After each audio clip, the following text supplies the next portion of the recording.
오늘 이 말씀 하나님께서 이 선지자, 하나님의 사람이라고 하는 선지자, 무명의 선지자죠. 무명의 선지자를 통해서 엘리라고 하는 그 당시에 사사이자 제사장, 대제사장이었죠. 제사장이 주었던 이 말씀입니다. 사실은 이 말씀 어떤 면으로 보면 참 심각하고 무서운 말씀이지만 이 말씀은 사무엘 상하의 주제기절입니다. 사무엘 상하는 이 말씀을 중심으로 전개됩니다. 그리고 어떻게 보면 사무엘 상하의 주제기절뿐만 아니고 이 말씀은 성경 전체를 핵심적으로 요약한 말씀이라고도 볼 수 있어요. 사실 하나님께서 하나님의 백성들에게 하시는 말씀이 뭐냐? 나를 존중히 여기라 이겁니다. 그러면 내가 너희를 존중히 여기, 나는 너희를 존중히 여기고 싶다는 거죠. 그러려면 나를 존중히 여기라. 하나님께서는 그렇게 우리와의 관계를, 그러한 관계를 갖기를 원하시죠. 성경에 바로 하나님이 우리를 보고 말씀하시는 모든 말씀을 요약하면 나 여호와를 바르게 알고 나를 존중히 여기라는 말입니다. 그래서 내가 너희를 존중히 여기는 축복을 잃지 말고 너희들은 이 세상에서 살아가라는 말입니다. 만일 그렇지 않으면 오늘 뒤에 그 말씀에 같이 붙는 말씀이죠. 나를 멸시하는 자 내가 경멸히 여기겠다고 말씀하는 겁니다. 사실 이 말씀을 중심으로 바로 이 사무엘 상하가 전개되는데요. 사무엘 상하 말씀 우리 연합여전도 회장님이야 모든 분들이 다 아시고 여러분들이 아시겠지만 사무엘 상하를 보면 크게 여호와 하나님을 존중히 여기는 무리들이 한 무리가 있고 여호와 하나님을 존중히 여기지 않는 무리들이 한 무리가 있습니다. 여호와 하나님을 존중히 여기는 무리 한 무리 중에서 대표적인 두 사람을 말하면 바로 이 지금 어린아이로서 자라가고 있는 사무엘이 여호와 하나님을 존중히 여기는 대표적인 사람이었고요. 그리고 이제 사무엘 상하의 중심인물, 물론 여호와가 중심이지만 사무엘 상하의 중심인물인 다윗이 여호와 하나님을 존중히 여기는 대표적인 사람입니다. 그래서 사무엘 선지자와 다윗이 여호와 하나님을 존중히 여겨서 여호와 하나님이 사무엘을 얼마나 존중히 여기시고 다윗을 얼마나 존중히 여기셨는가 하는 사실을 잘 보여주고 있는 하나님의 계시의 말씀이 사무엘 상하예요. 반면에 여호와 하나님을 존중히 여기지 않고 여호와 하나님을 멸시한 대표적인 사람 많이 등장하고 있지만 두 사람이 등장하고 있어요. 두 사람. 바로 사무엘과 대비되는 사람이 오늘 이 말씀을 받고 있는 엘리 제사장입니다. 이 당시에 나이가 상당히 많은 그러한 제사장이었고 그 당시에 사사였습니다. 사사는 사실 정치적인 지도자, 군사적인 지도자, 모든 영적인 지도자 역할을 같이 하는 사람입니다. 그런데 이 사사 엘리가 여호와 하나님을 경멸히 여기는 그야말로 멸시하는 대표적인 사람이 됩니다. 그리고 여러분들 그 이후에 다윗과 대비되는 대표적인 여호와 하나님을 그야말로 멸시하는 대표적인 사람이 이스라엘의 초대 왕이 되었던 사무엘 왕입니다. 그래서 이 사무엘 상하는 이 전체적으로 이 사무엘과 다윗 그리고 그 반대편에 있는 바로 엘리 제사장과 엘리 사사와 그리고 사울 왕 이렇게 대비되는 겁니다. 누구를 중심으로? 무엇을 중심으로? 여호와를 중심으로. 여호와를 존중히 여기느냐? 여호와를 존중히 여기지 않느냐? 여호와를 정말 멸시하느냐? 멸시하지 않느냐? 이렇게 갈라지는 것입니다. 갈라지죠. 오늘 예배드리는 이 시간 여러분들 가운데도 신앙생활 하신다 그러지만 이게 지금 사사에게 하시는 말씀이에요. 영적 지도자에게 하시는 말씀이에요. 모든 하나님의 백성들에게 하시는 말씀. 이 가운데도 다 그러면 좋겠지만 나름대로 신앙생활 한다 그러지만 여호와 하나님을 정말 존중히 여기는 분들이 계시고 여호와 하나님을 자기 나름대로는 뭐 존중히 여긴다 그러는 것 같지만 실질적으로 하나님의 말씀으로 대고 들여다 봤을 때는 정말 하나님을 존중히 여기는 것이 아니라 멸시하는 자가 있을 수가 있어요.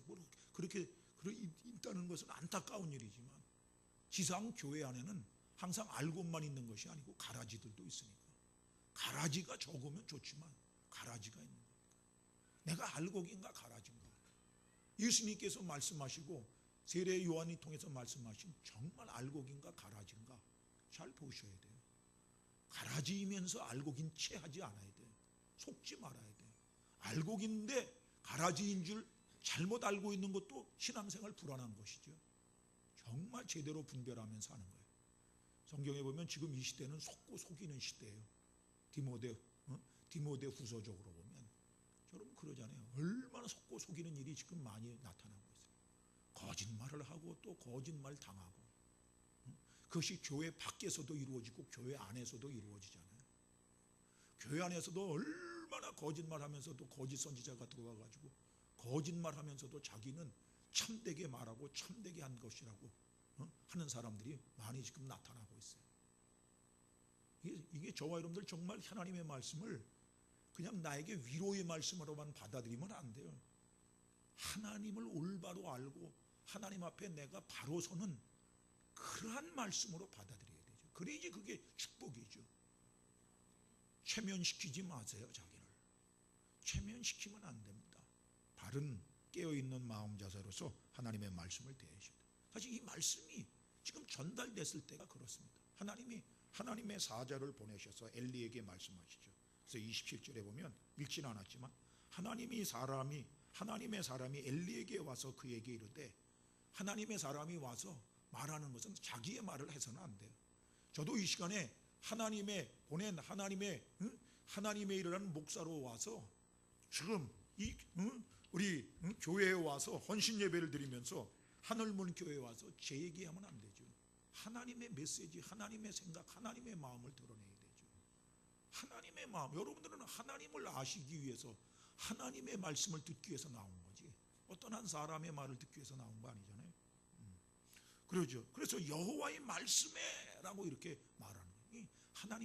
하나님의 사람의 가장 아주 중요한 자세입니다. 여호와의 말씀만 나는 전하겠다라는 말입니다. 여호와의 말씀에 이렇게 말씀하면서 그러면서 그 하나님의 사람을 통해서 말씀하는 거죠.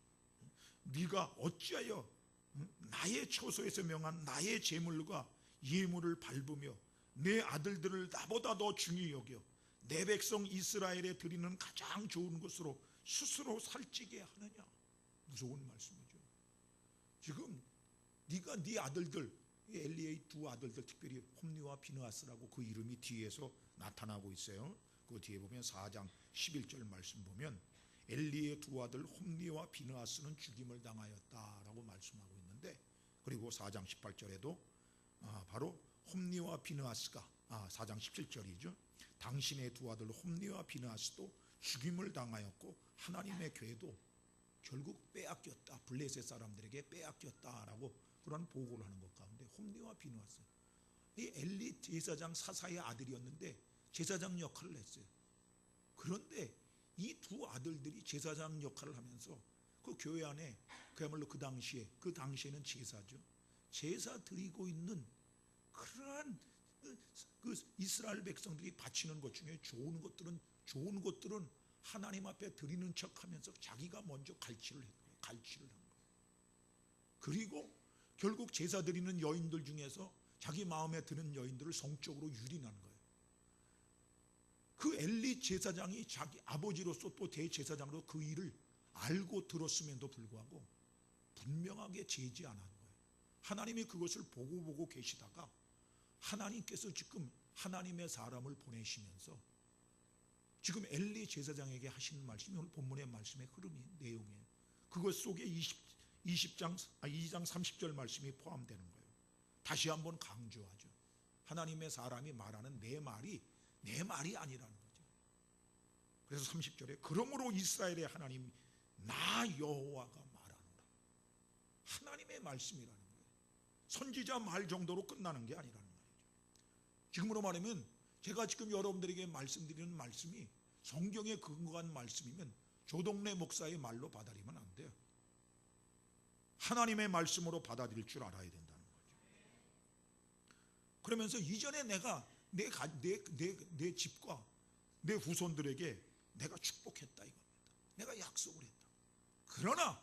그러나 이제는 나 여호와가 말하니 그렇게 결단코 하지 않겠다. 하나님의 약속을 취소하겠다. 하나님의 약속도 취소하세요. 예, 구원의 약속은 끝까지 지키지만 하나님의 조건부 약속이 있는 거예요. 그럼 그걸 성경 앞에서 조건부 약속이 있는 겁니다. 하나님이 그러면서 말씀하시는 거죠. 이제 하나님의 마음을 드러내 보이면서 하나님의 역사의 원칙을 말씀하는 거죠. 나를 존중히 여기는 자를 존중히 여기라. 나를 멸시하는 자를 내가 경멸히 여기라. 여러분 이 세상에 살아갈 때 여러분들은 그래도 하나님의 이름을 부르면서 살아가는 분들이고 그렇게 신앙생활을 하려고 애쓰는 성도들이니까 말씀드리지만 이 세상에서 가장 복된 일은 하나님께 존중히 여김을 받는 일이에요. 이 세상에서 가장 피하고 정말 무서운 일은, 피하고 싶고 무서운 일은 하나님이 나 같은 나를 경멸히 여기는 거예요. 그것이 얼마나 무서운 줄 아셔야 돼요. 뭐 사람에게 버림받고 어떤 조직에서 왕따 당하는 것보다 더 무서운 것이 그거예요. 하나님께 경멸히 여김을 받는 거예요. 그것을 저와 여러분들이 정말 무서워할 줄 알아야 돼요. 두려워서 피할 줄 알아야 돼요. 오히려 하나님께 존중히 여김을 받고자 하는 진심 어린 마음들이 있어야 돼요. 그런 마음을 가지려고 애쓰는 성도들이 되어야 되고, 오늘 헌신 예배 드리는 연합여전대 회장님과 모든 임원들이 그러하셔야 돼요. 그러한 마음을 가지고 예배 드리셔야 돼요. 헌신을 다짐하셔야 돼요. 그저 뭐 올 한해 그냥 연합여전대 회장으로서 사업을 잘 진행하게 해달라. 사업이 중요한가 아니에요. 그 사업을 어떠한 마음으로 하느냐가 중요한 거예요. 자기 만족적인 사업을 하지 마시고 여호와를 존중히 여기면서 여호와 만족적인, 하나님 만족적인 사업을 하실 줄 알아야 되는 거예요. 하나님 의식이 가장 중요하잖아요. 하나님이 어떤 분인가, 하나님이 보고 계시다. 코람데오 신전 의식이 아니에요. 그게 신전 의식이 없으니까 사실은 하나님을 경멸히 여기는 거예요. 하나님을 멸시하는 거예요. 이게 이제 무서운 건데, 아무튼 그럼 여러분들 존중히 여긴다는 게 뭐고 멸시한다는 건 다 아십니다. 근데 한번 짚고 넘어가셔야 돼요. 뭐가 하나님, 특별히 여호와라는 것은 하나님의 이름의 구약 성경에 나타난 대표적인 이름이죠. 구약 성경학자들에 의하면 여호와라는 하나님의 이름은 모세에게 특별히 알려주신 하나님의 이름이죠. 그런데 그것이 몇 번 나오느냐, 구약 성경에서 가장 많이 나오는데 어떤 성경학자는 5,500번 이상 나온다고 그러고 어떤 성경학자들은 한 7,000번 정도 나온다고 하는 사람이 있어요. 전 세보진 않았지만 아무튼 여호와라는 하나님의 이름이 구약 성경에 가장 많이 나와요. 여호와라는 하나님의 이름이 신약에서는 대문자 성경, 영어 성경 대문자 로드라고 하는 주로 바뀐 거예요. 주. 그래서 신약 성경의 주는 구약 성경의 여호와를 나타내는 하나님의 이름이에요. 아무튼 주, 대문자 로드입니다. 대문자 로드. 여호와라는 하나님의 이름은 하나님이 알려주신 이름인데, 원래 하나님은 엘로힘이라는 그 히브리 말을 번역해서 우리말로 하나님이라고 보통 많이 번역해서 한 2,500번 정도 나온다 그래요. 2,500번.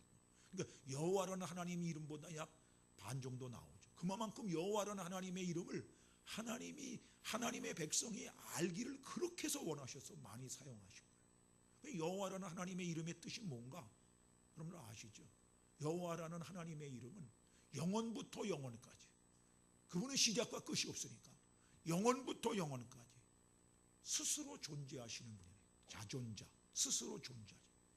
어떠한 인생도 어떠한 영물도 스스로 존재할 수가 없어요. 천사들도 여호와 하나님만이 스스로 존재하시는 분이에요. 영원부터 영원까지. 사탄도 스스로 존재하지 못했어요. 사탄도 피조물이에요.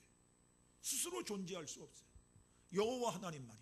그만큼 차원이 다르신 분이라는 거예요. 저는 그래서 여호와 하나님을 생각할 때는, 개인적으로 생각할 때는 그분의 차원을, 정말 그분은 어떤 우리 한국교회 설교자는 아주 유명한 설교자죠. 이름은 드러내지 않겠어요. 그분은 4차원적이다 그러는데 저는 잘못 표현했다고 생각해요. 그분은 인간의 4라는 숫자에도 가둘 수가 없어요. 궁극 차원이다. 만약 차원적으로 표현해요. 3차원도 아니고 4차원도 아니고 7차원도 아니고 궁극 차원이다. 그렇게 표현하고 싶어요. 그만큼 그분은 우리와 차원이 다른 위대하신 분이에요. 여호와 하나님. 저와 여러분들이 하나님 여호와의 위대하심에 사로잡힐 줄 알아야 돼요. 하나님이 자기 생각보다 못하다고 생각하는 사람이 얼마나 많아요. 그러니까 하나님의 뜻 앞에 자기 뜻이 더 좋다고 주장하면서 신앙생활하는 사람이 얼마나 많아요. 그가 하나님 의식이 잘못된 사람이고 하나님을 하찮게 생각하는 사람. 하나님만이 창조자로서 위대하신 분이에요. 위대한 창조. 하나님만이 공의로우신 위대하신 공의로우신 심판자. 하나님만이 사랑과 진리가 충만하신 유일한 구원자로서 위대하신 분이에요. 하나님만이 지혜와 전능한 힘으로 지금도 통치하고 계신 위대하신 분이에요. 하나님만이 성도들에게 위대한 아가페 사랑의 아버지예요. 그분은 위대하신 분이에요. 저와 여러분들이 아무튼 그 하나님의 위대하심에, 여호와 하나님의 위대하심에 사로잡힐 줄 알아야 돼요. 하나님의 의식, 그 하나님의 위대하심, 주님의 높고 위대하심을 내 영혼이 찬양하네. 찬송가 40장에 찬송가만 부르려고 그러지 말고 그 찬송가도 부를 때마다 하나님의 높고 위대하심에 내 영혼과 삶이 사로잡히고 있는 것을 생각하면서 고백할 줄 알아야 돼. 입으로만 벙긋벙긋하고 마음은 하나님의 위대하심을 감지도 못하고 깊이 생각하지도 못하면 그건 잘못된 신앙이에요. 그렇게 신앙생활하지 않도록 조심하세요. 조심하셔야 돼요. 아무튼 하나님은 이렇게 영원부터 영원까지 스스로 존재하십니다. 그러면서도 그렇게 위대하신 분이 약속을 지키십니다. 여호와라는 하나님의 이름 뜻에는 약속을 지키시는 분이라는 의미가 깃들여 있다고 많은 성경학자들은 말하고 있어요. 하나님은 위대하신 그러한 분으로서 우리 같은 피조물들에게 약속하시는 거예요. 구원의 약속, 승리의 약속, 기도응답의 약속, 임마누엘의 약속. 얼마나 하나님이 성경에 하나님의 백성들에 대한 약속이 가득 차 있어요. 구약시대 이스라엘 백성들에게, 그리고 신약시대에 예수님 안에서 구원받은 저와 여러분들에게 하나님이 얼마나 많은 약속을 해주셨어요. 성경에 보면 약속으로 가득 차 있잖아요. 하나님의 말씀이. 신앙생활 하나님의 약속 붙들고 하는 거예요.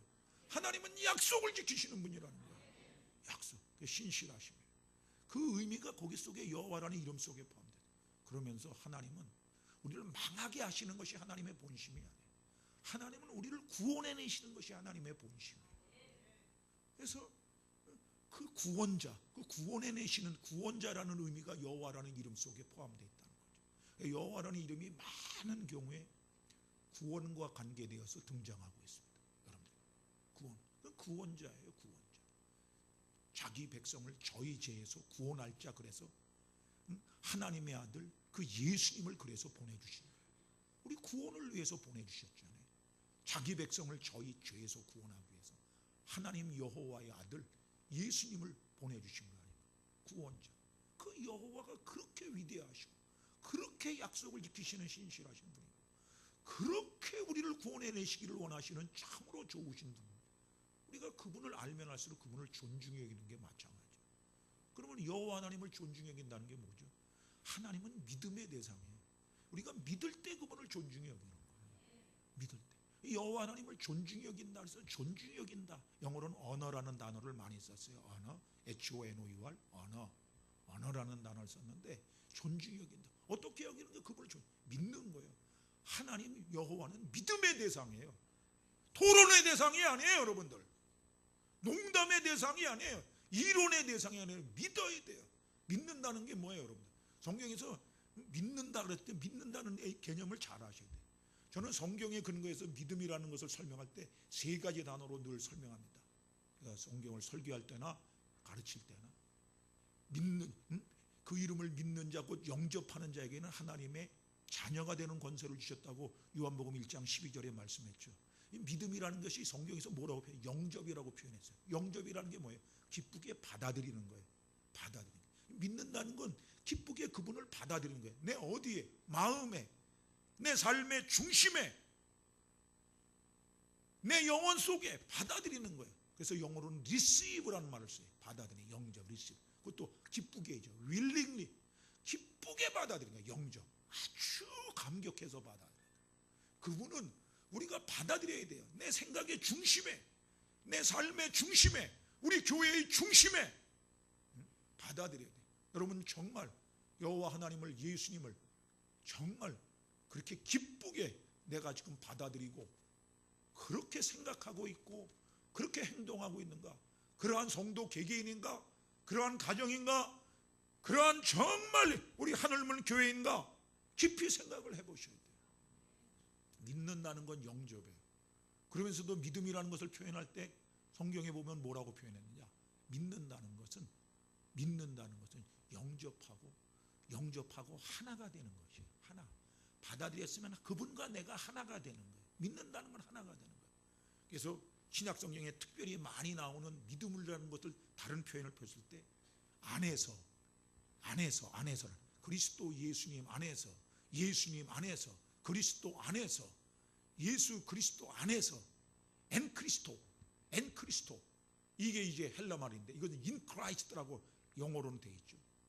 그리스도 안에서라는 거예요. 안에서라는 말이 표현하는 것이 뭐냐? 그 믿는다는 것의 연합적인 측면, 생명적인 연합의 측면을 강조하는 표현이에요. 특별히 사도 바울을 통해서 하나가 되는 거예요. 하나가 되는 거예요. 그분과 내가 받아들이는 그분과 내가 예수님과 내가 받아들이고 그리고 그 하나님과 여호와 하나님과 내가 하나가 되는 거예요. 하나가. 그분은 내 안에 내가 그분 안에 하나가 되는 거예요. 안에서 연합, 생명적인 연합, 기계적인 연합이 아니고 이론적인 연합이 아니고 생명을 주고받는 연합, 마음을 주고받는 연합. 부부 사이에도 결혼했으면 하나가 돼야 되잖아요. 하나가 연합해야 돼요. 몸만 결합하면 뭐예요? 마음이 하나 되고 생각이 하나 되고 방향성이 하나가 되고 보조가 하나가 돼야 되죠. 하나가 되는 거예요. 하나 되지 못하면 부부 사이에도 괴로운 거예요. 신앙생활 하나님과 내가 하나님을 믿고 예수님을 믿노라면서도 하나가 되지 못하면 신앙생활 괴롭고 재미가 없어요. 신앙생활 재미없이 하는 대표적인 사람들의 결정적인 특징이 뭐냐? 대표적인 특징이 뭐냐? 하나가 되지 못해서 하나가 되는 거예요. 그분과 내가 하나가 돼요. 그분의 관심이 내 관심이 되고 그분의 열망이 내 열망이 되고 그분이 좋아하는 것이 내가 좋아하는 것이 되고 그분이 싫어하는 것이 내가 싫어하는 것이 되는 거예요. 그것이 그리스도 예수님의 마음을 품는 것이에요. 그런 것이에요. 하나가 되는 거예요. 그러면서 이제 에녹을 통해서 보여주는 것처럼 받아들여서 영접해서 하나가 되어서 어떻게 하는 거예요? 이 신앙이라는 움직임이니까 동적인 거니까 정적인 것이니까 동행하는 거예요. 같이 걸어가는 거예요. 워킹 같이 걸어가는 거예요. 그분과 같이 동행해요. 그 불경건한 때 유다서그런 불경건한 때 에녹이라는 사람은 300년 동안 하나님과 동행했다고 그러잖아요. 하루를 제대로 동행도 못하는 우리 있잖아요. 마음이 좋으면 금방 하나님 없고 예수님 없으면 살 게 없다 그러다가 가서 조금만 기분 나쁘고 뭐 하나님이고 예수님이고 없지 금방 동행하지 않고 내팽개치고 우리의 모습 아니에요. 300년 동안 근데 하나님 보시기에 동행했다는 거예요. 얼마나 참 에녹이 그러한 삶을 사니까 하나님이 기뻐하셔서 그 당시에 죽음을 보지 않고 하나님이 불러올리심으로 말미암아 참되게 하나님을 믿는 자는 결국 죽음을 이기고 승천한다는 사실을 하나님이 모델 케이스로 보여주는 데 에녹을 사용했잖아요. 동행하는 거예요. 동행. 그래서 우리가 하나님 여호와를 존중한다. 이것은 믿는다는 것인데 믿는다는 것을 여러분들이 잘 아세요. 교회에 나와서 예배 한번 드리는데도 나는 하나님과 난 잘 믿고 있어. 내가 우리 성도들에게 하시는 말씀은 저는 부드럽게 설교하는 목사가 아닙니다. 제 인상도 보셔서 잘 아시지만 저는 여러분들 뭐 그렇게 부드럽게 설교하는 목사가 아닙니다. 그렇지만 가슴은 하나님을 사랑하고 성도들 사랑하기 때문에 바로 세우려고는 열망이 아직까지는 있는 목사입니다. 제가 1시간 기도하고 또 설교하고 돌아가지만 여러분들도 제가 여러분들 뭐 설교 잘했다고 제가 여러분들에게 평판받으려고 온 목사도 아니고 저는 하나님 앞에 하나님 말씀 바로 전하고 가려고 온 목사지. 중심이 여러분 정말 신앙생활 내가 제대로 신앙생활 하고 있는 거야. 주일날 한번 주일내 한 예배만 잠깐 나와가지고 예배드리면서 뭐 설교 시간이 기네 짧으니 설교 시간이 저는 좀 설교를 길게 하는 편이에요. 우리 교회에서는 여기서는 제가 모르겠습니다만 설교 길게 하는 편이에요. 우리 교회에서 우리 교회 예배는 보통 1시간 30분 내지 보통 2시간이에요. 그러면 성도들 교회 안 나와요. 저 같은 설교하면. 그런데도 하나님이 나오게 하잖아요. 그래서 저는 우리 교회 나오는 사람은 특별하게 하나님이 보내주신 사람이라고 저는 그렇게 믿고 하고 있어요. 저는 장로님들 눈치 보지 않고 저는 목회하려고 애쓰는 목사입니다. 성도들 눈치 보면 나는 못 사는. 내가 그러려고 내가 목사 됐나? 하나님 눈치 보면서 목회해야지 내가 하나님 눈치 보면서 목회해야지. 임광채 목사님도 하나님 눈치 보면서 목회하세요. 장로님 눈치 보고 권사님 눈치 보면서 목회하면 하나님께 임광채 목사님 버리십니다. 하나님의 사람의 종이지 하나님의 종. 그렇다고 장로님 권사님들 무시하라는 게 아니에요. 존중히 여기세요. 그러나 하나님 눈치 보면서 목회하세요. 그게 굉장히 다른 겁니다. 장로님들도 권사님들도 안수입사님들도 장로님 권사님 안수입사님 눈치 보도록 하죠. 보면서 목회하지 않도록 도우세요. 그게 바르게 돕는 거예요. 조금만 하면 말이지 뭐 나중에 개척도 안 한 목사가 그러면서 그러면 곤란한 거예요. 그러면 곤란합니다. 바르게 아무튼 섬기도록 하셔야 됩니다. 바르게 하셔야 돼요. 하나님 눈치 봐야 돼요. 하나님 눈치 보면서 제대로 하려고만 하셔야 돼요. 바르게 신앙생활 하세요. 주일날 예배만 달랑 나와가지고 예배하면서 하나님 제대로 믿는다. 주일 저녁 예배, 우리 교회는 저녁 7시 반이에요. 낮에로 오후 예배로 옮기자 그래도 나는 안 옮깁니다. 왜 옮기느냐? 안 옮긴다. 왜? 나는 그렇게 생각해요. 옮기는 건 후퇴다. 후퇴하는 짓은 안 한다. 전진하는 짓은 못 하더라도 후퇴는 하지 말아야 되는 거 아니냐? 뭐가 옮기는 게 후퇴입니까? 여러분, 옮기면은 더 많이 나올 것 같아서 옮기죠. 제가 한국교회 안식년을 맞아서 돌아다 보니까 요즘 저녁 예배 모이는 교회가 없어요. 거의 드물어요. 찾아다녀야 돼. 거의 오후 예배 있고, 오후 예배도 이제 거의 없어지고 있어요. 한 달에 한 번 정도 예배 드리는 교회도 많고. 왜 그렇습니까? 후퇴입니다. 후퇴. 맨 처음에는 그렇게 하면 더 많이 모일 것 같고 성도들 좋아하니까 더 좋을 것 같지만 그저 예배 마치고 가서 TV나 보고 있고 장이나 쇼핑이나 하고 앉아있고 가서 정말 저녁 예배 때 저녁 예배에서 가족들이 모여가지고 찬송하고 예배하는 교회가 가정이 몇 명이나 되느냐. 골프나 치고 다니고 요즘에는 쇼핑이나 하고 다니고 그거 하려고 내가 타협하느냐. 이 교회는 오예배 모이니까 오예배 열심히 모이세요. 그러나 중심은 분명히 하세요. 그게 좋은 게 아닙니다. 주일날을 오예배 드리면서도 더 분명하게 주일 성수하도록 하세요. 그런 방향으로 하셔야 됩니다. 오예배 드리니까 하나님 앞에 두려운 거 아니에요? 나는 하나님 앞에 결산받을 때가 두렵더라고요. 저는 그러면 목회하는 거예요. 하나님 요즘 조국 교회들 성도들 보고 주의 사역자들 보니까 하나님 없는 것처럼 사역하고 하나님 결산 때가 없는 것처럼 그렇게 그 사명을 감당하는 사람들이 많더라고요. 하나님 앞에 두려운 거 아니에요? 여러분, 하나님은 사랑의 하나님이기도 하지만 마지막 결산 때가 있어요. 잘했다 착하고 충성된 종하고 칭찬할 때도 있지만 하나님이 악하고 게으른 종하고 책망할 때도 그분은 하나님이셔요. 나는 정말 어떤가 생각을 깊이 해보세요. 체면에 빠지지 마세요. 자기가 거짓 위로에 빠지지 마세요. 하나님 앞에 정직하셔야 됩니다. 여호와를 참되게 믿는가를 점검해 보셔야 됩니다. 늘 말씀 앞에서. 그렇지 못한 것이 있으면 주님의 은혜를 구하고 정신을 차리고 참된 믿음을 가지고 정말 내가 신앙생활 할 수 있게 달라고 매달리셔야만 됩니다. 참다운 믿음, 믿음에 대해서 믿음은 사랑으로 역사하니까 마찬가지예요. 하나님을 존중히 여긴다는 거, 여호와를 존중한다, 여호와를 사랑한다는 거예요. 여러분, 믿음은 사랑으로 역사하게 되어 있어요. 그래서 사랑으로 역사하는 믿음이라고 갈라디아서에 표현했잖아요. 그래서 우리는 하나님을 마음과 목숨과 뜻과 힘을 다하여 사랑하셔야 돼요. 그것이 예수님께서 말씀하시던 가장 성경의 요약이에요. 성경에 가장 크고 첫째 되는 계명이라고 그랬어요. 그리고 그 하나님 사랑해서 내 이웃을 내 몸처럼 사랑하라. 믿는다는 건 여호와 하나님을 믿고 예수님을 믿는다는 건 사랑한다는 거예요. 사랑하셔야 돼요. 그것도 보통 사랑하는 것을 안 해. 마음과 목숨과 뜻과 힘을 다하여 사랑하셔야 돼요. 이러한 말씀 앞에서 자기가 죄인이라는 사실을 못 깨달으면 그건 영적 불감증자들이에요. 정말 여러분 지난 한 주간 동안에 마음과 목숨과 뜻과 힘을 다하여 여호와 하나님을 사랑했어요. 그러면서 구정 연휴 보내시고 오늘 모이셨냐고요. 오늘 예배 드리면서 그러지 못한 것을 회개하셨어요. 십자가의 보혈의 예수님 앞에서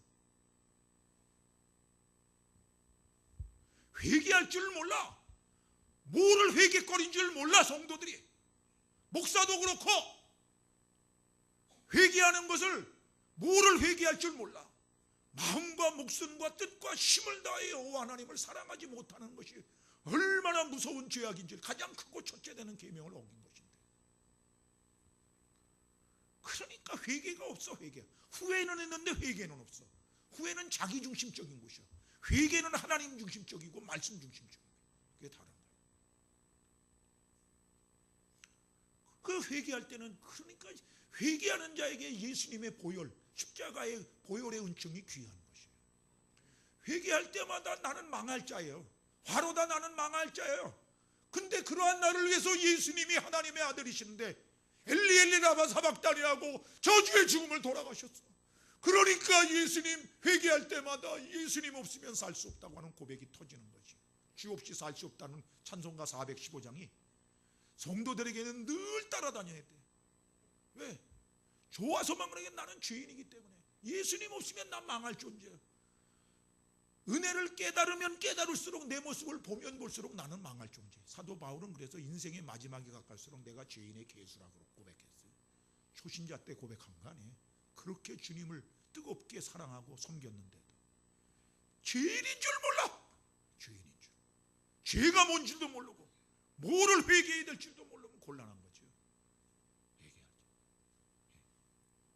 그 예수님의 보혈을 생각할 때마다 예수님을 주신 하나님이 고맙고 그 나 같은 죄인을 위해서 몸짓고 피 흘려주신 예수님이 고맙고 그래서 그러한 마음으로 그저 주님 내가 주님 마음 안택하지 않게 내가 살아가기를 원합니다. 기쁘게 하면서 살아가기를 원합니다 하는 것이 그 십자가의 보혈의 은총을 확인하는 것 가운데 거기서 그냥 그 마음이 솟구쳐 나가는 거예요. 그러면서 주님 내 힘으로는 안 되니 주님의 능력을 덧입혀 주시옵소서. 거기서 그런 부르짖음이 나와야 되는 건데 거기서 그런 부르짖음이 안 나와.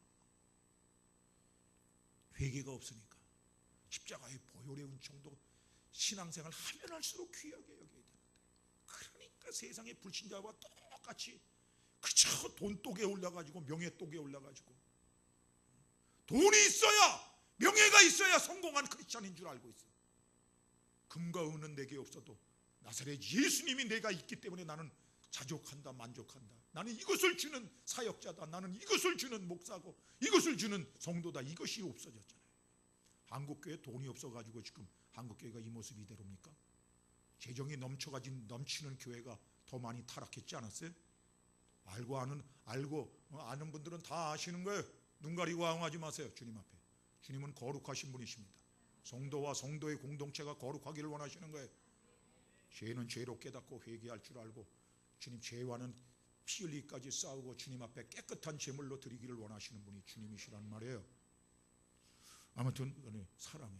주님이 우리를 사랑해서 가장 귀한 그분의 아들까지 주셨어요. 어디까지? 십자가의 저주의 고통에 내주시기까지. 사랑은 희생하는 거예요. 저와 여러분들이 하나님 여호와를 믿고 결국 존중히 여긴다는 건 그분을 사랑한다는 건데 이제 그분을 위해서 희생할 줄 알아야 되죠. 맨날 하나님 이름 이용해가지고 은혜 타령하면서 이용할 줄 알아. 자기를 위해서 맨날 채워주십시오. 채워줘도 이 교회 성도들은 다 11조 생활하는가? 세례받은 성도들은? 적어도 세례받았으면 11조는 기본이잖아.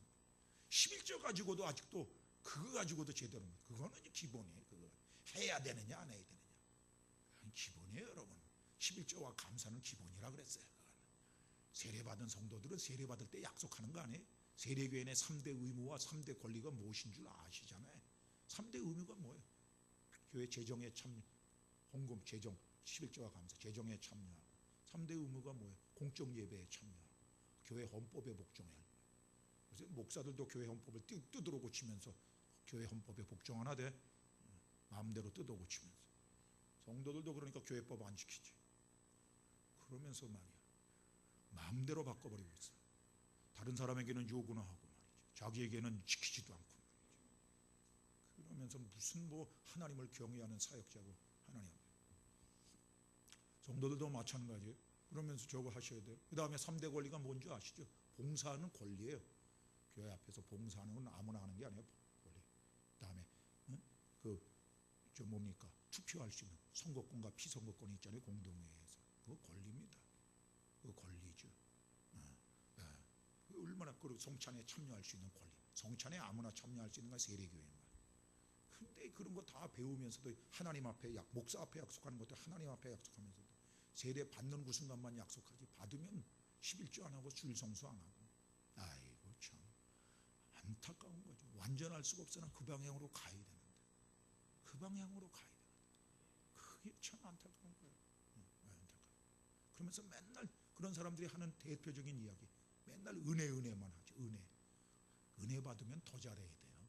은혜 베풀어 주시니 사랑함으로. 주님 앞에 우리가 주님을 사랑한다는 건 주님 앞에 희생하는, 물질적인 희생, 그저 육신적인 몸의 희생, 시간적인 희생, 그죠?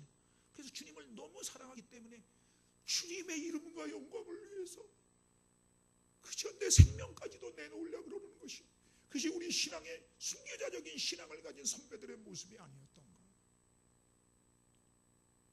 신앙의 정조를 지키려고 하는 모습이 너무 없어져 버렸어요. 편하게 신앙생활 편하게 하라, 부담 없이 하라. 마귀의 소리 오고. 신앙생활은 편하게 하는 게 아니에요. 말씀대로 하는 거고, 신앙생활은 사랑으로 아무리 무거운 짐도 주님의 사랑을 생각하고 사랑의 짐을 지고 그것을 가는 거예요. 그게 자기를 부인하고 자기 십자가를 지고 주님을 쫓아가는 거예요. 십자가 없이 편하게 한다는 것, 그건 마귀의 소리예요. 여러분들, 전 분명히 여러분들에게 성경에 근거해서 하고 갑니다. 부담감 없이 신앙생활하라. 그건 그렇게 말하는 설교자, 그렇게 말하는 교사, 다 그건 마귀의 소리라는 그 거짓된 자들이에요. 너무나 주님이 나에게 베풀어 주신 은혜와 사랑이 커서 주님을 사랑하는 마음으로, 주님이 사랑하는 교회를 사랑하는 마음으로, 주님이 사랑하는 영혼을 사랑함으로 무거운 짐도 가볍게 지면서 감당해 나가는 거예요. 그게 신앙생활이요. 그게 신앙생활입니다. 연합여전대 회장님 편하게 연합여전대 회장 하려고 그러지 마십시오. 회장님들 어려울수록 주님 앞에 그것을 감당할 수 있는 힘을 달라고 그러면서 주님을 사랑하는 마음으로 감당. 사랑이, 주님을 사랑하는 것이 그분을 존중해 여기는 것이에요. 사랑, 주님을 사랑, 믿고 사랑은 순종이라고 예수님 말씀하셨죠. 너희가 나를 사랑하면 내 말을 지킨다.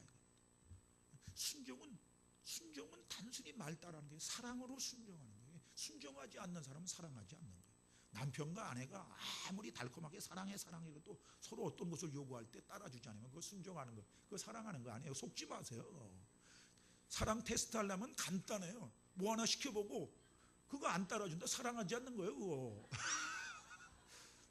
그거 성경적으로 제가 말씀드리지 않습니까? 그거 하나도 제대로 못하면서 무슨 사랑한다 그래. 이용하는 거지, 자기가 좋아하는 것이.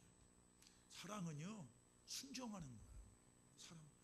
성경에서 가장 하나님을 사랑했던 분이 예수님인데, 예수님은 박윤선 목사님의 표현에 의하면, 한국교회 장로교회 신학의 아버지인 박윤선 목사님의 표현에 의하면 시간까지 분초까지 지켜가면서 하나님의 뜻을 이루려고 순종했던 분이에요.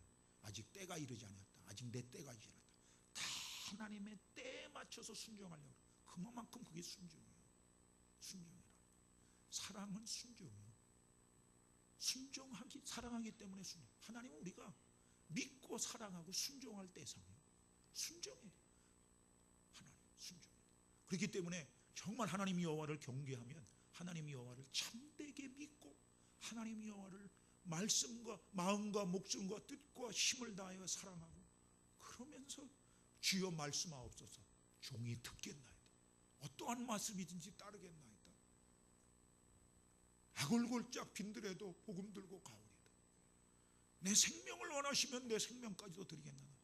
그것이 있는 거예요. 그 진심이. 립 서비스 말만이 아니고 마음에서부터 하나님의 의식을 가지고. 여러분, 하나님 여호와를 순종한다 그럴 때, 그 존중히 여긴다 그럴 때, 존중히 여긴다는 것이 믿고 사랑하고 순종하는 것이다. 그 같은 표현인데, 그렇게 한번 했다면 우리가 구체적으로 여호와 하나님을 존중히 여긴다 그럴 때, 존중히 여길 때 무엇을 존중히 여긴다, 그건 다 아시지만 몇 가지만 구체적으로 제시하고 마치겠습니다. 무엇보다 하나님은 말씀하시는 분이에요. 그러니까 하나님 여호와를 존중히 여길 때는 말씀을 존중히 여겨야 돼요. 말씀. 하나님은 말씀하시는 분이에요. 말씀을 가지고 우리를 상대하시는 분이에요. 말씀이, 하나님의 말씀의 기록이 성경이에요. 그래서 하나님 여호와를 존중히 여긴다 그럴 때 하나님의 말씀을 존중히 여기는 것인데, 그 말씀을 존중해서 성경을 존중히 여기죠. 성경. 그래서 시편 119편에 있는 그러한 고백처럼 주님의 말씀을 하나님의 말씀을 천천 금은보다도 귀하게 여겨. 하나님의 말씀 앞에 두려워 떨 줄 알아야 돼. 하나님의 말씀을 존중히 여기시는 연합여전대 회장님과 회장님들, 우리 정말 이 하늘물교회 모든 성도들이 되시기를 바랍니다. 하나님이 말씀하시면 껍벅 죽으셔야 돼. 이건 하나님의 말씀이다 그러면 다 자기 생각 내려놓으셔야 돼. 하나님 말씀을 존중해야 돼. 성경에서 하나님 말씀을 존중히 여기는 경미히 여겼던 대표적인 사람이 있는데 바로 롯의 사위가 그랬죠. 자기 장인을 통해서 소돔과 고모라를 하나님이 결국 멸하신다 그랬을 때도 하나님의 말씀을 농담으로 여겼어요. 신앙생활 잘한다 그러고 오래 했다는 분들도 조심하세요. 하나님의 말씀 앞에 깨어 있으세요. 이 시대의 목사들과 사역자들이 제일 조심해야 될 것이 말씀을 습관적으로 많이 대하기 때문에 말씀에 대한 경외심이 없을 수 있어요. 저와 같은 목사들. 더 여호와 하나님 말씀을 존중해 여기셔야 됩니다. 말씀을 대할 때는요, 이건 하나님의 말씀이야 하고 보통 자세를 가지고 대하지 마세요. 데살로니가 성도들이 짧게 신앙생활을 했는데도 그 아가야 지방과 그 마게도니아 지방, 데살로니가 교회가 있는 그 마게도니아, 지금으로 말하면 이 금천구는 서울에 있고 우리 고양시 제가 있는 백석동은, 고양시 백석동은, 일산구 백석동은 일산 고양시에 있고 경기도에 있는 것처럼 바로 마게도니아 지방에 있어 데살로니가. 그리고 사도 바울이 그때 데살로니가 전서를 기록하고 있었던 고린도 도시가 있는 아가야 지방까지 거의 한 500km 더 떨어져 있는 데살로니가서부터 저기 거기 고린도까지 거기까지 소문이 났어. 믿음의 역사, 사랑의 수고, 소망의 인내가 있다. 근데 그것의 근본적인 그 이유를 뭐라고 밝혀주고 있냐면 두 가지를 밝혀주고 있는데, 물론 하나님께서 사도 바울을 통해서 강력히 역사한 것도 있지만 초점은 데살로니가 성도들이 사도 바울을 통한 하나님의 말씀을 받을 때 사람의 말로 받지 않았던 거예요. 하나님의 말씀으로 받았다는 거예요. 이게 굉장히 중요한 자세예요. 하나님은 저와 여러분들 지금 중심을 다 읽고 계세요. 제가 어떠한 마음으로 설교하는지, 여러분들이 어떠한 마음으로 지금 말씀 듣고 있는지 다 알고 계셔요. 하나님은 만으로 여김을 당하는 분이 아니에요. 하나님은 속임 당하는 분이 아니에요. 하나님 앞에 나아갈 때 늘 정직하셔야 돼요. 두렵고 떨림이 있으셔야 돼요. 그리고 늘 겸손하고 사모하는 마음으로 나가셔야 돼요. 하나님 말씀을 늘 그렇게 돼야 돼요. 말씀을 존중히 여기 있어야 돼요. 하나님은 하나님의 말씀으로 인하여 떠는 자에게 함께 하신다고 했어. 놀라운 축복의 말씀. 늘 하나님 말씀을 대할 때, 장로님들도 하나님 말씀을 대할 때 좀 두렵고 떨림이 있으실 때, 여기 5분 계신데 하나님 말씀, 특별히 여러분 예수님께서 말씀하셨죠. 주께 드리는 예배를 존중히 여기세요. 오늘 엘리와 엘리 이 제사장과 사사와 이 두 아들이 정말 하나님 앞에 이렇게 책망을 받고 정말 하나님 앞에 나중에 이제 결국은 심판받고 그 아들도 전쟁을 하러 나갔다가 죽잖아요. 그 엘리 제사장도 결국 그 보고 소식을 듣다가 앉아있다가 결국 쓰러져 가지고 꼬꾸라져 죽잖아요. 왜 그렇게 하나님께 경멸의 여김을 받았고 그렇게 진노를 받았느냐? 예배, 제사 문제의 소홀이었기 때문에. 아까 여러분들에게 말씀드린 것처럼 구약시대의 제사, 신약시대의 예배, 예수님께서 요한복음 4장에 말씀하셨죠. 하나님께서는 신령과 진정으로 참으로 예배드린 자를 찾으신다고 그랬어요. 저희 찾는다는 그 원어상의 단어상의 표현이 굉장히 관심을 가지고 눈을 번뜩이면서 두리본 것이다. 참되게 예배드리는 자가 있는 거예요. 그만큼 시기하는 거예요. 참되게 형식적으로 예배드리는. 내가 오늘 낮에 저도 이제 1, 2, 3부가 있는데 3부 예배 하면서 3부 예배 예배드리면서 사실 1, 2부 예배드리고 3부 예배 인도하려면 피곤도 해요. 어떨 때는 피곤한데. 근데 예배드리면서 제가 그랬어요. 속으로 주님 예배드리면서 내가 사회를 보면서 예배드리면서 하나님, 내가 이게 마지막인 줄 알고 내가 예배드리고 내가 이 찬양 올려드리면서 마지막인 줄 알고 내가 뜨겁게 찬양하겠습니다 하고 찬양하는데 하나님이 그 예배 사회 보면서 찬양하는데 얼마나 나에게 위로를 주시는지 몰라. 그러한 마음으로 예배를 드리니까 내가 마지막 찬양을 부른다. 내가 정말 하나님 앞에 전심의 찬양을 부른다 그럴 때 하나님이 그냥 그 예배 사회 보는데 그 찬양을 부르는데 얼마나 나를 영적으로 감동시키는지 몰라. 정말 찬양 하나를 불러도 아마수가 말했던 지절거림이 되지 마세요. 뭐 악기 많이 동원하고 훌륭한 악기 동원한다고 하나님이 그 찬양 많으신 거네요. 아모스 선지자가 뭐라 그러는지 알아요? 그런 노래는 지절거림이라고 그랬어요. 아모스 선지자가 무서운 거예요. 저는 저와 제가 부르는 찬양이 여러분들이 부르는 찬양이 하나님 보시기에 지절거림이라고 하나님 평가받을까 봐 두려운 목사예요. 찬양 한 고를 모르더라도 전심과 진심을 마음을 담아서 부르세요. 하나님은 진심과 전심을 상대하는 분이시라니까. 시간만 많이 드리고 한다고 해서 단 형식적인 거 안 받으세요. 하나님 짧게라도 뜨겁게 굵게 전심을 다해서 찬양하고, 그저 말씀을 읽을 때도 사모하면서 말씀 듣고, 헌금을 드릴 때도 정말 주님의 은혜를 감사하면서 나무 주님께 바치리까 성자의 귀한 몸 날 위하여 버리신 그 사랑 고마워라 생각하면서, 그저 헌금을 드릴 때도 그저 감사와 감격을 가지고 드리지. 다음에 눈치 보고 또 드려야 되느냐 이런 마음을 가지고 드리면 은혜가 안 되는 거예요. 하나님이 그거 안 받으셔. 그런 게 아니에요. 예배를 존중히 여기세요. 신령이란 말은 성령의 감동 속에서란 말이에요. 원어로는 in spirit. 진정으로란 말은 진심으로란 말보다는 원래 인도 트루스예요. 진리 안에서라는 거예요. 진리를 벗어난 예배는 하나님의 드리는 참된 예배가 아니라, 그래서 이단의 예배는 참된 예배가 아니에요. 하나님이 받으시잖아요. 예배 중에 진리에 근거해서 성령의 감동을 통해서 하나님 앞에 예배 드릴 때 하나님이 그러한 자를 너무너무 좋아하시고 찾으시는 거예요. 예배를 존중히 여기세요.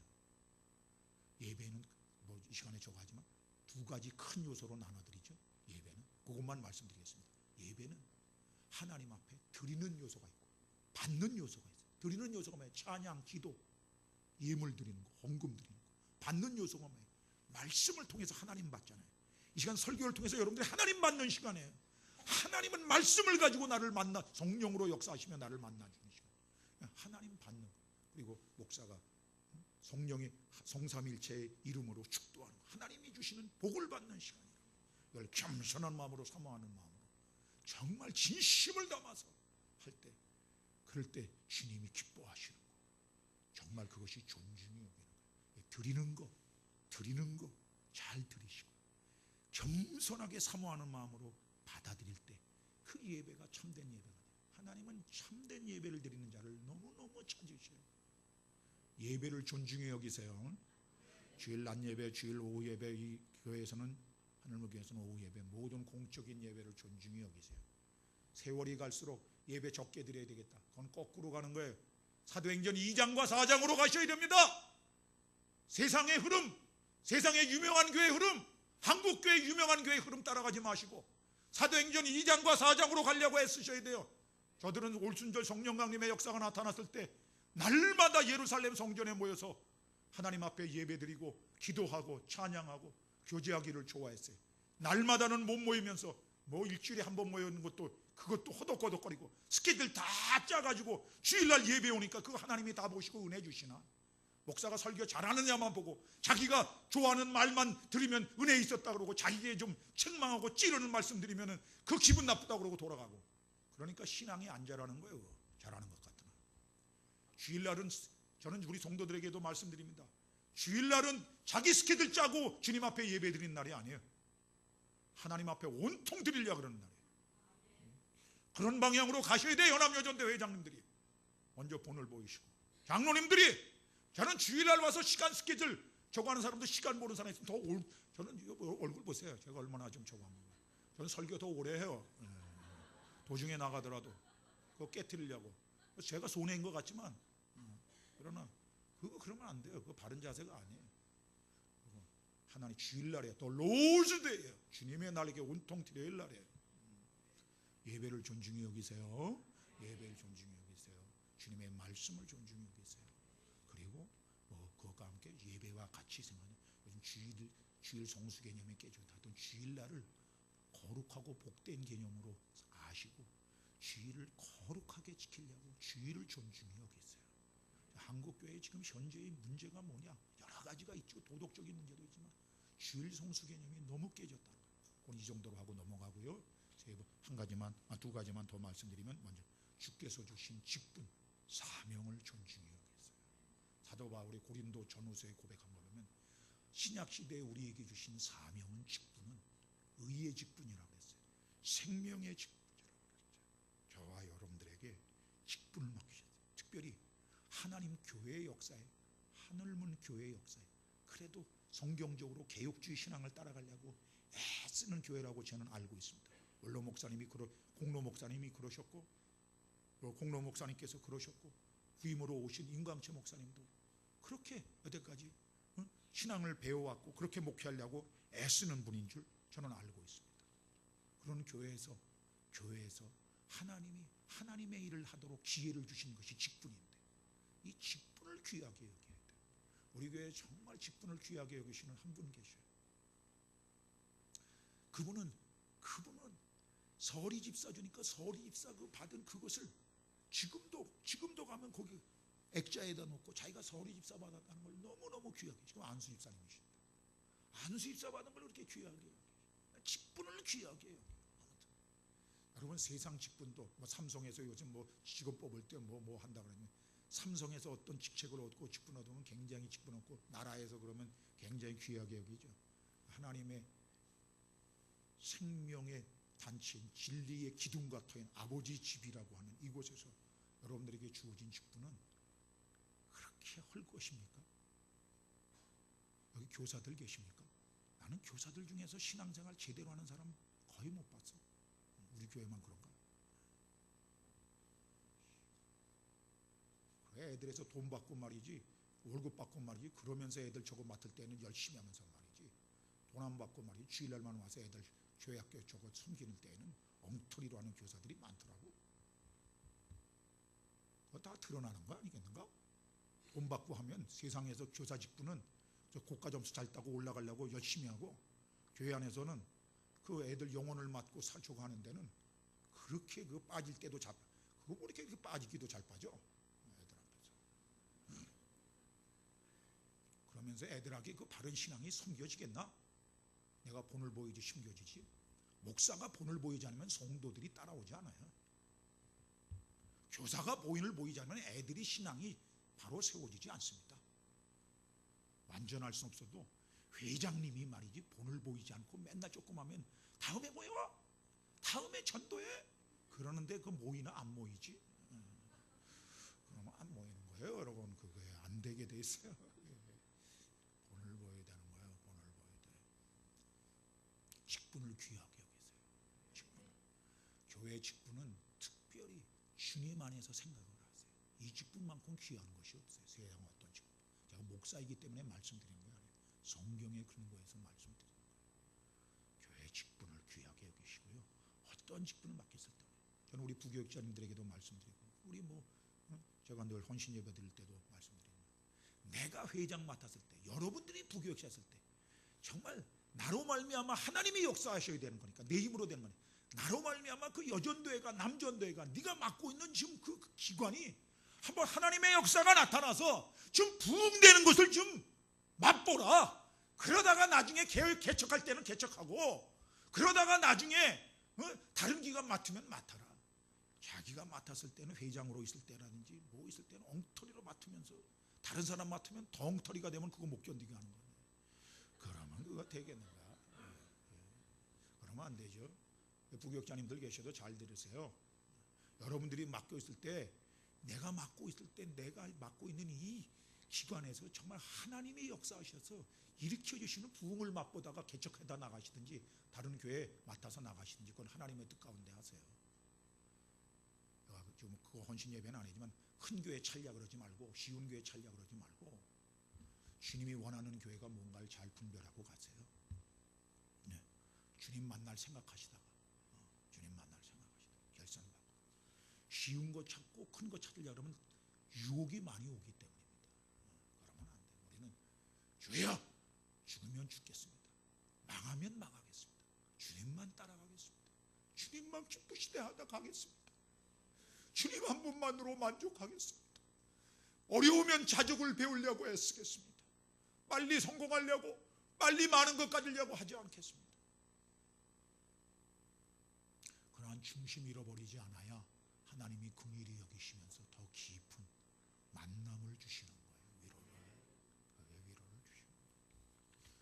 직분을 귀하게 여기세요. 직분의 사명을 귀하게 여기세요. 한 가지만 더 말씀드립니다.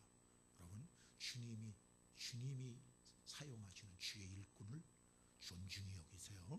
성경에 보면 그런 말씀하셨죠. 말씀을 가르치는 자들, 영혼을, 자기 영혼을 경성하는 것처럼 여러분들의 영혼을 하나님 앞에 바로 세우려고 하는 참된 주님의 종들, 담임 목사님, 여기 공로 목사님, 주의 사역자들을 존중히 여기세요. 우상시 여기지 마세요. 그러나 존중히 여기세요. 저는 여러분들에게 가능한 한 담임 목사나 주의 사역자들의 마음에 골칫거리로 기억되지 않게 되기를 바랍니다. 사역을 해보니까 그래요. 하나님은 어느 때나 그 교회 안에 좀 속썩이게 하는 사람이 있게 하셔요. 제가 20년 동안 사역해보니까요, 그러지 않을 때가 한 사람도 없어요. 이 사람이 그러다가 뭐 변화되든지, 지금 변화돼, 우리 교회 한참 지금 올해 안에 작년 연말까지 얼마나 저를 골치 아프게 했는지 한 몇 년 동안 그러다가 변화돼서 했어요. 그분이 변화돼서 너무나 열심히 하고 있어요. 한 10분을 맡겼는데 너무나 지난 연말에 좋았어요. 그랬더니 하나님은 역시 또 하나님께서는 역시 또 생각하지 않던 두 인물이 나타나가지고 그렇게 말썽을 피우지 않고 조목사 하면 그냥 뻘뻘뻘뻘 기고 그냥 좋아하다고 어쩔 수 없는 그 두 사람이 변화돼가지고, 아이, 지금 얼마나 지금 제 골칫거리로 등장하고 있는지. 야, 이거 참 괴롭기도 하고. 그래, 목회하면서 문제가 없을 수는 없지. 목회는 눈물의 골짜기를 걸어가는 거야. 그래야 기도하지. 그래야 주님의 마음을 품게 되지. 그래야 주님께 매달리게 되지. 그래야 의인 9마리를 인해서 기뻐하는 것보다 잃어버린 죄인 한 마리를 찾는 상한 심령을 배우게 되지. 그러나 마음은 아파더라도 그걸 배우려고 그러는 거죠. 근데 그렇더라도 여러분들은 골칫거리는 되지 마세요. 그거 안타까운 일 아니니까. 안타까운 일입니다. 예. 연합여전대 회장님들이나 회장님들이 우리 목사님의 가슴에 생각하면, 아, 고마워. 아, 권사님 고마워. 말 표현은 저는 안 해요. 저는 문자도 안 보내고요. 저는 편지도 잘 안 해요. 전 전화도 안 해요. 왜? 내가 어떤 사람에게 한번 전화해보면 다른 사람에게 전화 안 했다고 또 삐직하더라고요. 전 문자도 안 하고요. 문자하면 또 잘못했다간 다른 사람도 왜 그 사람만 문자했다고, 남편들이 또 권사님이나 집사님들한테 문자했다고 걸리면은 왜 또 그러냐 그러고 또 오해할까봐, 가정 파괴범이 될까봐 문자도 안 해요. 저는 문자도 안 해요. 문자하면 제 아들 딸에게나 하고 제 아내에게나 해요. 장로님들에게도 저는 문자 개인적으로 안 보내요. 조심하는 거죠. 특별히 저 사람만 사랑한다는 표현은 저는 안 합니다. 가능한 안 하려고 그래요. 임경채 목사님 어떻게 하시는지 그건 자유롭게 하세요. 그러나 그런 것입니다. 여러분들 한번 그렇습니다. 근데 늘 가슴에는 기억하고 있죠. 고마워. 권사 고마워. 그래, 이권사 고마워. 장로님 고마워.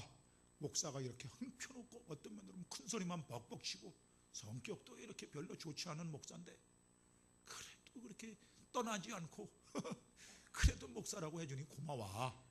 하나님 앞에서 고마워. 고맙다고 뒤에서 축복기도 많이 하죠. 골치 아픔으로 기억되지 마세요. 주의 종을 귀하게 여기세요.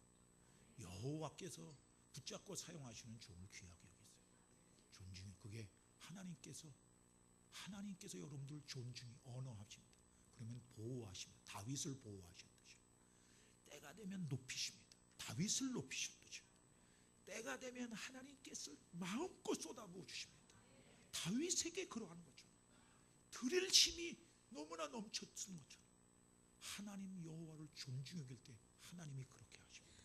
신앙생활 한번 그렇게 하기를 여러분들 원하시지 않습니까?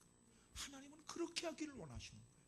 하나님은 2014년도에 우리 정말 열린문교회 우리 연합여전대 회장님과 회장단들과 여전대원들이 그렇게 되기를 원하셔서 일산 촌구도기에서 이 서울시 이곳으로 조목사라는 목사를 보내신 곳이요. 일산촌 구석이 아닙니까? 일산촌. 근데 이 서울이 그 시흥인데 금천구 시흥동인데 여기서 이게 보내는 겁니다. 여호와 하나님을 존중히 여기면서 여호와 하나님께서 존중히 여기시는 축복을 잃지 않고 누리면서 정말 승리하면서 멋지게 주님 만날 때까지 신앙생활에 나가시는 귀한 우리 연합여전도회 회장님과 모든 회원들, 우리 회장단들, 그리고 모든 성도들 될 수 있게 되기를 주님의 이름으로 축원합니다.